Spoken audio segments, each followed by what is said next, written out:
Panibagong araw, panibagong kaganapan na naman, kaya tara, samahan kami. Late upload, bago at pagkatapos ng bagong taon. Bago ang lahat, Happy New Year at masaganang bagong taon sa ating lahat. 31 na nga ng umaga, umalis pa kami ng kapatid ko para mamili ng mga ibang ingredients na wala pa sa bahay. Konti lang, kaya mabilis lang kami natapos. At ito nga, nag-iintay na kami ng masasakyan namin papunta sa amin. At ito na nga, nakasakay na nga kami at nag-special na kami para mabilis. Pagdating nga namin ay agad naman kami tumulong dito sa kusina. Mas maraming nagluluto, mas masaya. Mas masaya ang aming bagong taon ngayon dahil kumpleto kaming magkakapatid. Matagal na nga panahon na hindi nga kami kumpleto dahil yung isa kong kapatid ay doon na sa Manila nagtrabaho at nagkapamilya. At ngayon naman, papunta naman ako dito sa likod para tingnan yung lechon na niluluto nila. Dito nga din sila sa kulungan ng baboy naglechon dahil para kahit umulan ay hindi mababasa. Dito nga sa dulo, matataas na ang puno kaya kung sobrang init ay pwede ditong tumambay dahil presko yung hangin. At ito naman kulungan ng baboy, tinaasan na nga nila dahil kung uulan ng malakas ay bumabaha. At ito nga tito ko yung nag-iikot ngayon ng lechon, bagong salang lang kaya maputi pa. At pagpasensya nyo na kung marami kayong naririnig na tilaok ng manok dahil dito sobrang dami ang nag-aalaga ng manok dahil maraming mga sabongero. Ilang oras nga ang nakalipas, sabi ng papa ko, malapit nang maluto kaya naman eto, bumalik na naman ang person. Dahan-dahan nga ako sa paglalakad dahil kita nyo naman maputik dahil sunod-sunod ba naman yung ulan dito sa amin. At ito na nga, luto na, pero sabi ng papa ko, maya-maya pa daw yan hahanguin. Ngayon pa lang nakakatakam na, ano pa kaya pag mahango na, baka hindi na maabutan ng alas 12. Kaganapan naman dito sa loob, ito na nga yung sister-in-law ko, nag-aayos na nga ng background para naman maganda pag picture-picture na. At sa wakas, ito na nga, handa na ang lahat. Alas 9 pa nga lang ng gabi, nakahanda na kami.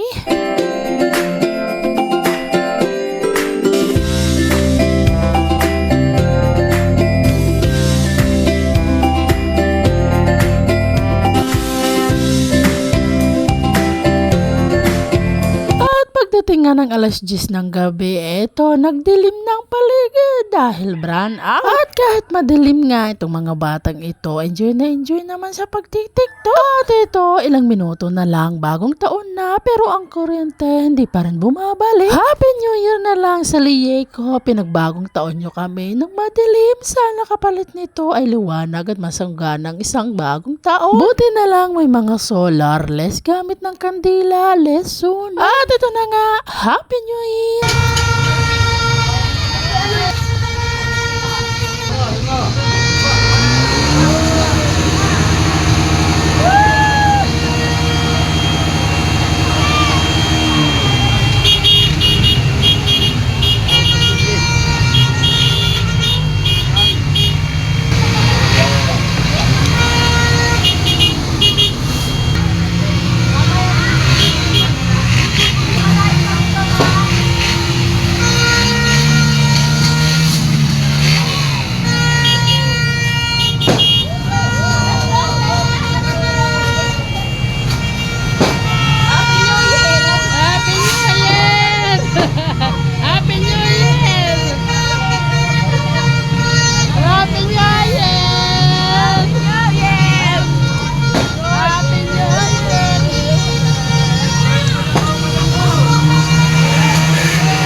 Pagkatapos nga ng putukan ay maya-maya ay nagsitulog na nga kami dahil wala namang ilaw kaya hindi na nakag-inom. Ito naman, nung kinabukasan, nung hapon na ay nakapunta ako dito sa bahay ng pinsan ko dahil nagiinom din sila dito.